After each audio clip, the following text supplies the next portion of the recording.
And the reason why they haven't been studied is really quite interesting. The young researchers who have the training to do it prefer to tackle other topics. And why is that? Not because they fear there's no evolutionary explanation of them, but just almost the opposite. They fear that they would work hard for a decade or so and solve the problem and show exactly how these features evolved, and hence are not, in spite of first appearances, irreducibly complex. And their scientific colleagues would say, in effect, so what else is new? Thank you, we always knew it evolved. It's not just that most researchers, being prudent and cautious with their careers, prefer to work on the low-hanging fruit. The topics that appear likely to produce significant results in a relatively short time, but that even those who are comfortable with the strategy of risking all for a Nobel Prize, no matter how arduous and uncertain the prospect, are pretty sure that no Nobel Prizes are to be found down the intelligent design pathways. That's how sure they are that the theory of evolution by natural selection is fundamentally confirmed. Of course, they might be wrong. But who would ever advise them to risk wasting their professional careers on such a hunch? That's why I welcome the founding of Biologic, because it's designed to house and fund those talented researchers, if such can be found, who think they can disprove the theory of evolution. Let's hope they do first-rate science and fill in a lot of the mildly embarrassing gaps in our knowledge of how various features evolve. If history is any guide, their quest for skyhooks will net with them with some interesting new cranes, and we'll all learn something. And in the meantime, we won't lose any sleep over their spending their time on wild goose chases, since they'll be on a crusade. And what could be more fulfilling than that, even if you come back empty-handed? Finally, the last point, is naturalism incompatible with evolution? In the argument which Alvin has just shown you, the first premise is that the probability that your cognitive faculties are reliable given naturalism and evolutionary theory, the probability is low. I think this is just plain false. I've argued that for years, so I'll be very brief in going over my reasons for that. If we use reverse engineering evaluations, we can measure the acuity, accuracy, reliability of sense organs in all animals. We can compare the acuity, for instance, of sight in the eagle and in us and other creatures and so forth. And we can identify shortcomings, gaps, and distortions in the cognitive apparatus of many species, including ourselves, and then we can correct them in ourselves, and indeed we have.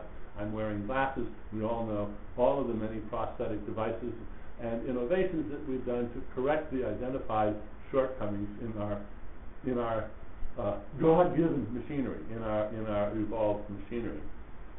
We can identify, moreover, experimenter bias, logical fallacies, faulty probabilistic intuitions in science. Science is a systematic effort to remove the shortcomings, the cognitive shortcomings, and thus enhance the reliability. Our brains, as I have argued for years, are syntactic engines, not semantic engines. There is no such thing as a perpetual motion machine, a semantic engine, something that could respond directly and appositely to meaning. But what it can do is, what evolution can do is design what I call syntactic engines that track truth systematically. Consider hand calculators. It would be perfectly possible to make a hand calculator that got the answers all wrong. There wouldn't be much of a market for them. So similarly, there isn't much of a market for low reliability cognitive devices in the biosphere. So, Pache Descartes, we don't need a benign God to support our trust in our cognitive faculties. Descartes didn't have the benefit of Darwin's ideas. By the way, I've written recently on that in J. Phil, my Descartes argument from design, which we just recently published.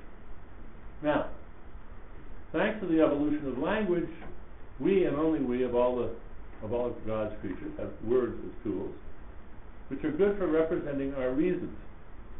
I'm going to use one example to stand for a panoply of ways in which we have improved our cognitive outreach. How do you draw a straight line? That's very simple. You take a piece of paper and a pencil and a straight edge. You put the straight edge on the paper and you draw the pencil on the straight edge, right? Use the straight edge. Where'd you get the straight edge? How do you make a straight edge? Well, the straight edge manufacturer has he gets a piece of metal and he puts it down and he puts a straight edge on it, and then he cuts along the straight edge. And where did he get that straight edge? From another super straight edge manufacturer. So forth. Well, not ad infinitum, obviously. Well, it turns out that there's an interesting history to the evolution, the cultural evolution of straight edges. And here is a circa 1960 box straight edge, about as good as you could make it at the time, and it can be very precisely described. And in particular, I love this graph. This shows the imperfection in a state-of-the-art gauge block. That's as good a straight edge as you could make back in those days. And that wiggly line you see is the deviations from perfection, the falling short of perfection of that straight edge. The fact that we can represent the goal and represent the reasons for the goal and represent the falling short of the goal using devices like graphs and words shows that we can improve our acuity, our cognitive reliability, apparently indefinitely. So, in other words, the ideal of the perfectly straight line doesn't, what Plato might have called the form of the straight, was in fact it arrived at by approximation, both of the artifact and of the idea itself.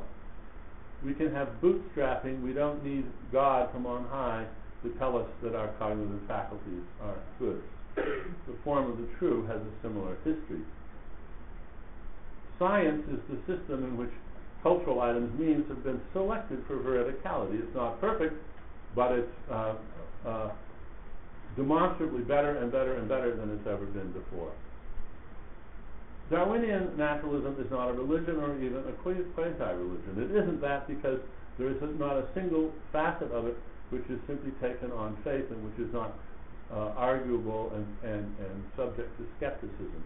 It's an excellent alternative to religion. I'm going to close with a little joke.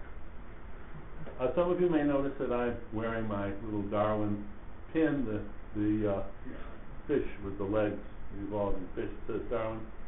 So I was at an evolution meeting a few years ago, and the physicist Murray Gell-Mann was there, and he said, Dan, you know that the Christian fish is the first acronym, that the Greek word ichthys is the word for fish, but it's an acronym for Jesus Christos Theo Ios Soter, Jesus Christ, God, Son, and Savior. That's why the Christians use the fish. Okay, I said, that's nice. He says, what I want to know is, what does DARWIN stand for? Okay, very interesting challenge. Well, I'm not much with the Greek, but I said, give me a half an hour and I'll see what I come up with. So I decided to do Latin. We don't have a W in Latin, of course, but we do have a U. So here's DARWIN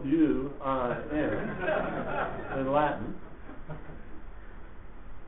Delere, auctorem rerum, ut universum infinitum noscas. Destroy the author of things in order to understand the infinite universe.